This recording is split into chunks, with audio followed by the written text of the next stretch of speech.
بسم اللہ الرحمن الرحیم۔ سورہ ہود 12واں پڑھ رہے ہیں اور 12ویں پارے کا نصف ہمارا مکمل ہوا۔ آج دوسرا نصف شروع کریں گے۔ آیت نمبر 84 ہے سورہ ہود کی۔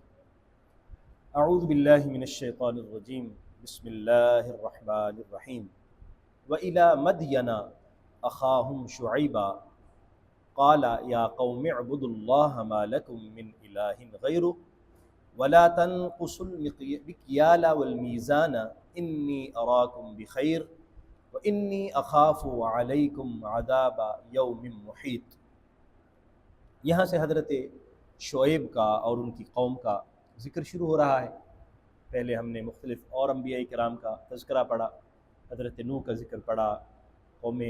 عاد قوم سمود کا ذکر پڑھا، قوم لوط کا ذکر پڑھا، حضرت ابراہیم کا ذکر ہوا، اور آج یہاں حضرت شعیب علیہ السلام کا ذکر کیا جا رہا ہے۔ حضرت شعیب علیہ السلام کو مدین کی طرف اللہ تبارک و تعالیٰ نے نبوت دی اور ان کی طرف بھیجا اور انہیں ان کی غلط عادات پر متنبہ کیا۔ خاص طور پر ایک تو وہ جو بڑا ان میں گناہ تھا جس کا یہاں ذکر ہے وہ شرک تھا،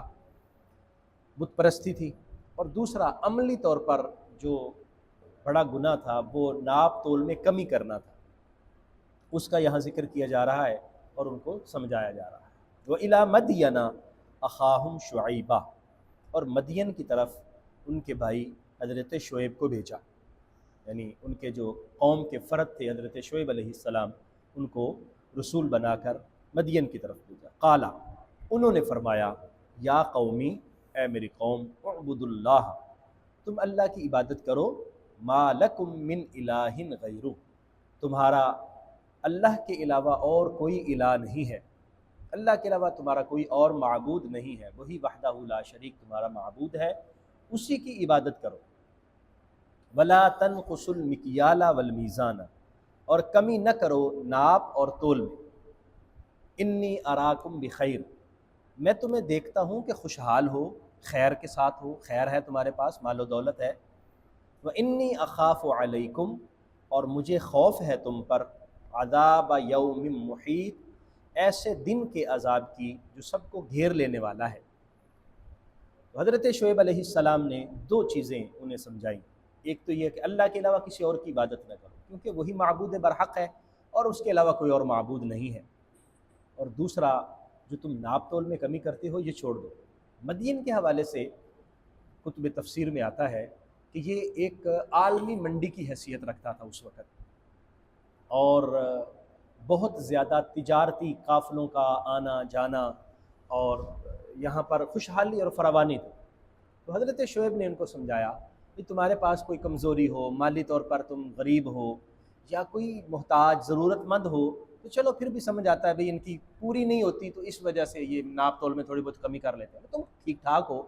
مال و دولت کی فراوانی ہے، تم اس وقت ایک بڑی تجارتی منڈی کے مالک ہو، جو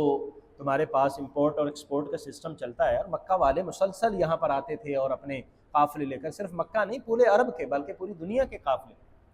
تو تمہیں کیا مسئلہ ہے، تم کیوں ناپ تول میں کمی کرتے ہو؟ ایک تو اللہ وحدہ لا شریک کی عبادت کرو، دوسرا یہ کام چھوڑ دو، ٹھیک ٹھاک ہو، کھاتے پیتے خوشحال لوگ ہو، ایسا نہ کرو، وگرنہ مجھے تو ڈر ہے تم پر کہ کہیں ایسا نہ ہو کہ کوئی ایسا دن آئے جو تمہیں گھیر لے، یا تو اس سے مراد قیامت کا دن ہو سکتا ہے کہ وہ سب کو گھیر لے گا، کوئی بچ نہیں سکے گا، یا پھر اللہ تعالیٰ کے عذاب کا دن مراد ہو سکتا ہے کہ جو قومیں باز نہیں آتی، اللہ کی فرما برداری نہیں کرتی، اللہ تعالیٰ پھر انہیں پکڑ لیتا ہے۔ وَيَا قَوْمِ، اور میری قوم، أَوْفُوا الْمِكْيَالَ وَالْمِيزَانَ بِالْقِسْطِ، ناپ اور تول کو انصاف کے ساتھ پورا کیا کرو۔ وَلَا تَبْخَسُوا النَّاسَ أَشْيَاءَهُمْ، اور لوگوں کو ان کی چیزیں کم کر کے مت دیا کرو۔ وَلَا تَعْثَوْا فِي الْأَرْضِ مُفْسِدِينَ، اور مت پھرو زمین میں فساد پھیلاتے ہوئے۔ یعنی یہ بھی ایک فساد کی صورت ہے کہ تم لوگوں کا حق مار رہے ہو، جو لوگوں کا بنتا ہے وہ نہیں دیتے، اور اپنے مختلف ترازوؤں کے اندر تم نے کمی بیشی کی ہوئی ہے، اور لوگوں سے لیتے ہو،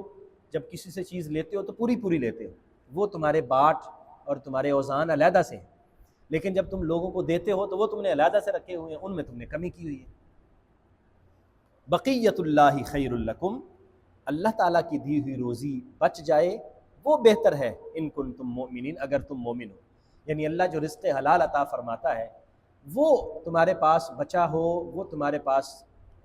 تمہاری سیونگ میں آ جائے اور اس کی فراوانی ہو جائے تو وہ بہتر ہے، بجائے اس کے کہ تم لوگوں کا حرام جو حق لوگوں کا ہے وہ کھاتے رہو اور اس کو بچا بچا کے رکھو اور سمجھو کہ میرے پاس اب اتنا ہو گیا، میرے پاس اتنا ہو گیا۔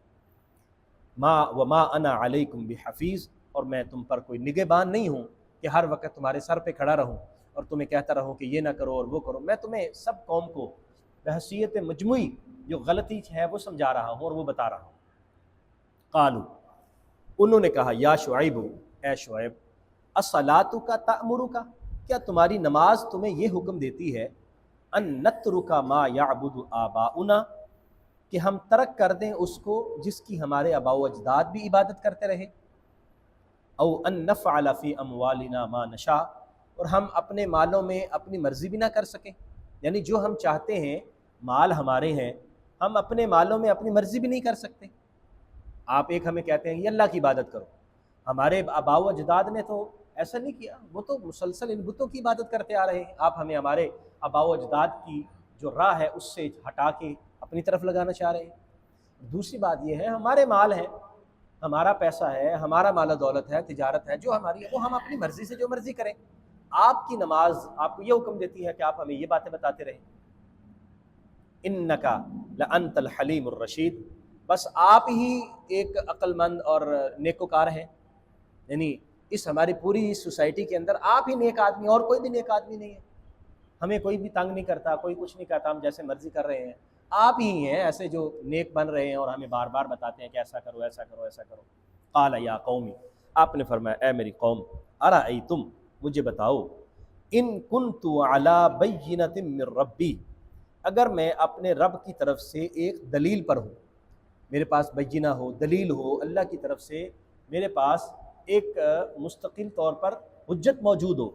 وَرَزَقَنِي مِنْهُ رِزْقًا حَسَنًا، اور اس نے مجھے بہترین رزق عطا فرمایا ہو، تو پھر بتاؤ کہ میں تمہیں نصیحت نہ کروں کہ جو رزق میرے پاس بہترین اور رزق حلال ہے تم وہ کماؤ، اور جو اللہ نے مجھ پر فضل کیا ہے اللہ فضل تم پر بھی وہ کرے۔ تو میں تو اصل میں یہ چاہتا ہوں کہ جو اللہ کا مجھ پر فضل ہے وہ تم پر بھی ہو، اس وجہ سے تمہیں بتوں کی پوجا سے منع کرتا ہوں، اور مجھے اللہ نے رزق حلال دیا ہے، دیکھو میرے پاس ہر چیز موجود ہے اور میں ناپ تول کو پورا کرتا ہوں، میں نے کبھی ایسا نہیں کیا، تو میرے پاس بھی رزق ہے، تو تمہیں بھی میں کہتا ہوں کہ اپنا رزق حرام نہ کرو، بہترین رزق حاصل کرو۔ وما اريد ان اخالفکم، میں نہیں چاہتا کہ میں تمہاری مخالفت کروں، الی ما انہاکم عنہ، اس میں جس میں تمہیں منع کرتا ہوں، جس سے میں تمہیں روکتا ہوں، میں مخالفت نہیں، ایسا نہیں ہے کہ میں تمہیں تو کہتا ہوں کہ تم ناپ تول میں کمی نہ کرو اور خود میں اس میں مبتلا ہوں اور خود وہ کر رہا ہوں، نہیں، ایسا نہیں، اور نہ ہی ایسا ہے کہ میں تمہیں کہوں کہ نماز پڑھا کرو، اللہ کی عبادت کیا کرو، وحدہ لا شریک کے آگے جھکا کرو اور میں اس کے مخالفت کر رہا ہوں، ایسا نہیں، میں وہی بات کر رہا ہوں جو میں خود جس پر عمل کرتا ہوں، تمہیں وہی کہہ رہا ہوں۔ ان اريد الا الاصلاح، اور میرا ارادہ صرف اصلاح کا ہے، میں صرف چاہتا ہوں اصلاح کرنا، مستطاعت، جتنی میری استطاعت ہے، جتنی میری گنجائش ہے، میرا ارادہ اصلاح کا ہے، اور میں کہتا رہوں گا، میں تمہاری اصلاح کی کوشش کرتا رہوں گا۔ وما توفیقی الا باللہ، اور میری توفیق اللہ ہی کے کرم سے ہے، میری توفیق اللہ کے فضل کے ساتھ ہے، ویسے ممکن نہیں ہے کہ میں اپنی طرف سے کوئی بات کروں، اگر کوئی اچھا کام کہتا ہوں کرنے کا تو وہ اللہ کے فضل سے کہہ رہا ہوں، اللہ کی توفیق سے۔ علیہ توکلت، اسی پر میں نے توکل کیا، والیہ انیب، اور اسی کی طرف میں نے رجوع کیا، میرا رجوع اسی کی طرف ہے، میں اسی کی طرف رجوع کرتا ہوں اور اسی پر توکل کرتا ہوں۔ تو حضرت شعیب علیہ السلام کی یہ دعوت ہے اور آگے سے قوم کا جواب ہے۔ اب آپ دیکھیے کہ حضرت شعیب علیہ السلام نے کوئی غلط بات نہیں کی، شعیب علیہ السلام بتوں کی پوجا سے منع کر رہے ہیں، اور حضرت شعیب علیہ السلام جس معاشرتی برائی میں وہ مبتلا ہیں، ناپ تول میں کمی کر رہے ہیں، اس سے روک رہے ہیں۔ اب چاہیے یہ کہ لوگ ان کی بات کو مان لیں، لیکن انہوں نے حضرت شعیب کی بات کو نہیں مانا، تو حضرت شعیب علیہ السلام نے ان کو سمجھایا، بھئی رزق حلال انسان کے پاس ہو، تھوڑا ہو، وہ بہتر ہے اس سے کہ تم کثرت کے ساتھ جو ہے وہ چیزیں اکٹھی کر لو لیکن وہ حرام کی ہو، تو اس سے بہتر ہے کہ تھوڑی ہو لیکن حلال کی ہو۔ دوسرا، تمہاری پیشانی اللہ کے حضور جھکتی رہے اور اللہ کے حضور تمہارے سجدے جو ہے وہ آتے رہیں، اور اللہ تبارک و تعالیٰ کی بارگاہ میں تمہاری عبادات، تم اور کسی کی عبادت نہ کرو، یہ درست نہیں ہے۔ قوم نے جس طرح کے دیگر انبیاء کرام کا مذاق اڑایا، حضرت شعیب علیہ السلام کا بھی ایسے اڑایا کہ آپ بڑے متقی پرہیزگار ہیں اور آپ سمجھتے ہیں کہ آپ ہی نیکوکار ہیں، ہم کوئی ہر وقت برا کام ہی کرتے ہیں، ہم نیک نہیں ہیں، تو آپ ہی نیک بنے ہیں۔ تو یہ وتیرہ رہا ہے ان لوگوں کا جو اصلاح کو بجائے اس کے کہ قبول کریں وہ اس کے مخالف ہو۔ تو اللہ تبارک و تعالیٰ نے نبی کریم صلی اللہ علیہ وسلم پر یہ آیات مبارکہ نازل فرمائی، اور یہ ایک حوصلہ بھی تھا حضور کو کہ آپ اگر اہل مکہ کو اور دیگر لوگوں کو ایمان کی دعوت دیتے ہیں اور مذاق اڑاتے ہیں اور وہ ایمان قبول نہیں کرتے تو آپ حوصلہ کریں، آپ پریشان نہ ہوں۔ پہلے نبیوں کو بھی لوگ ایسے ہی کہتے رہے اور ایسا ہی کرتے رہے ہیں۔ حضرت شعیب علیہ السلام اپنی قوم کو مسلسل سمجھاتے رہے، آگے آیات مبارکہ میں مزید آئے گا، لیکن جب انہوں نے بات کو قبول نہیں کیا تو پھر اللہ تبارک و تعالیٰ کی طرف سے عذاب آیا۔ اللہ تعالیٰ ہمیں سمجھنے کی عمل کی توفیق عطا فرمائے، آمین۔ وآخر دعوانا ان الحمد للہ۔